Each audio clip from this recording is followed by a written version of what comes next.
Let's talk battle belts today. As some of you may know, follow me on Instagram where I do all of my content and rarely do a YouTube video. I have ran a bunch of different battle belts.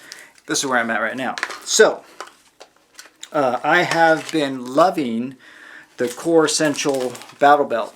It's a 2-layer belt where you put the inner in your belt loop, and you put this on your pants, this part, and then this one obviously velcros on top of it, outside of it. This is how I set up my battle belt. First, I like to have a couple mag pouches, and right here I'm running a couple tacos, and I have the pistol mags on the back side, doubled up.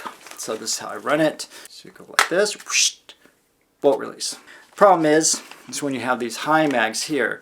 So the high mags get in way of your reload. So I'm going to try on my next setup, I'm going to try to have these separate on the belt itself, but I'm not a big human, so I don't have a lot of real estate. So in the first mag, I usually hold one pistol mag on the belt, and in the back, I usually run my mutt. So my leatherline mutt goes in my other pouch here. You know, preferably I would want it right here on the back so it's separate than anything. Obviously my next mag's holders are going to be smooth, and then my pistol mag, so I'll get a better grip on my mag when I just go for my reloads. Opposite of that, I have my Alien Gear holster, which I've been running for probably about a year now. Okay, this holster is a level 3 retention, which means you have to push and that releases the hood, and then that gun is still not coming out. You actually have to swoop back here, swoop back, and then the gun releases. So it's a 3, and then the final retention is actually defeating the holster itself. So something like this, my G-code, it's a level 1, so there's nothing, it's just the tension of the holder that holds the gun in here. There's nothing else. So the problem with these kind of holsters that I see at the range, which I just saw at my last class, is when you're running around and if you don't have the tension perfect or super tight, which people don't really want because they want to go fast, if you don't have it super tight, then your gun can fall out. So a video of my friend's gun, he's doing a drill, he runs to the next place, and his gun is left on the ground. So it was funny, but it's a learning point because you learn that level 1 has its place, like EDC and stuff like that when you're running concealed. But when you're running a battle belt, for me, you know, do what you want to do. For me, I like a level 3 or a level 2, something that your gun is not, even if this is like this, your gun is not coming out. You actually have to defeat this other retention here. First time I saw it was with Mojo, and he was running these, so I wanted an alternative for a Safariland, and it's a good alternative because it's probably like $100 cheaper. So also, good thing about these holsters, I can run a Glock, so I run a Glock 17 with a Surefire, but my Glock 19 will fit in this also with a Streamlight also. So it's not like the pendant. It grabs here on the front of your gun that holds the retention. So you can run different length guns. I haven't really tried. I did do with the, you can have a longer barrel. I don't think a comp will fit in here. Maybe your 19 with the comp. I don't know how that would go. You might have to order it a little differently.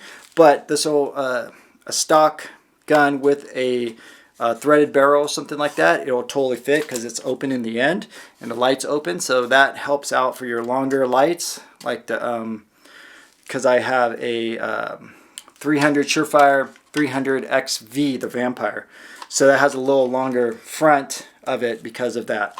I run a really loud blue tourniquet. I want to get a different way to hold my tourniquet actually. I want to do it horizontal, but like I said, I don't have a lot of room. Going back to the opposite side, I have a dump pouch. A lot of people don't like to run dump pouches. I don't know why. I like to, when I'm training, I don't do reloads and put it in the dump pouch at all. This is just for after drills and for snacks I put in here.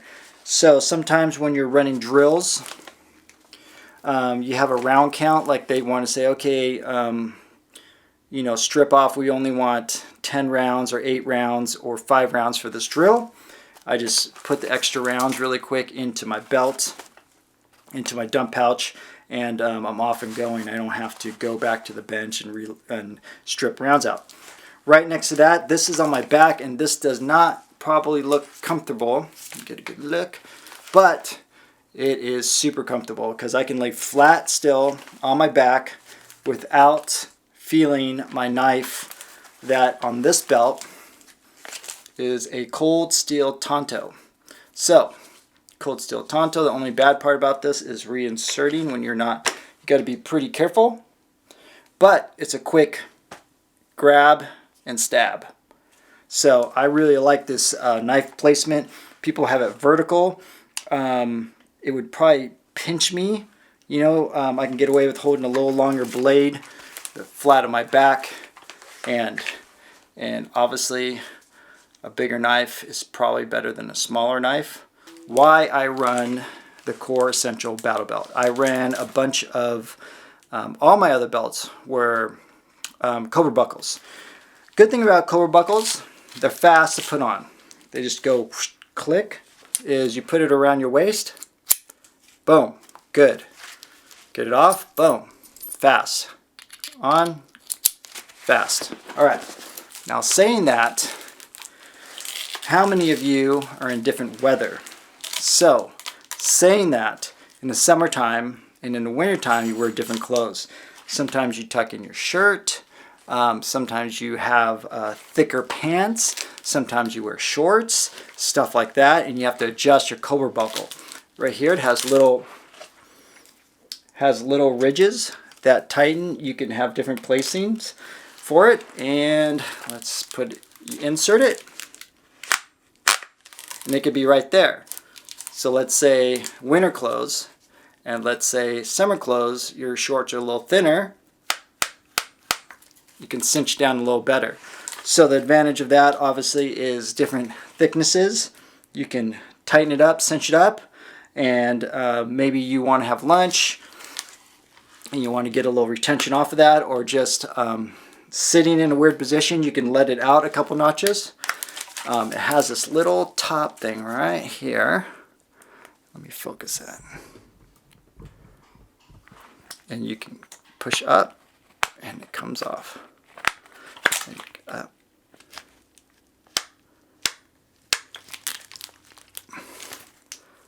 Let it out. The flexibility and the adjustability on this is why I'm running these belts. The inner belt here, you can see, has this little thinner part. So all belts overlap, but right where that buckle is, it's a little bit thinner because of that material, so you don't get a bunch up. I think that's good design, and I really like that part about it. I do carry an S-clip right here. This is for my gloves. I usually have gloves hanging off my belt, because sometimes you use gloves or your gun's getting hot or you're running AK. That is my battle belt. I'm building a new one. I'll do a video on that one since it's done. Follow me on Instagram, RickTalk14, RickTak14. That's me on Instagram. Don't forget to follow, like, share, because I barely have any followers, but that's okay. I'm good with that.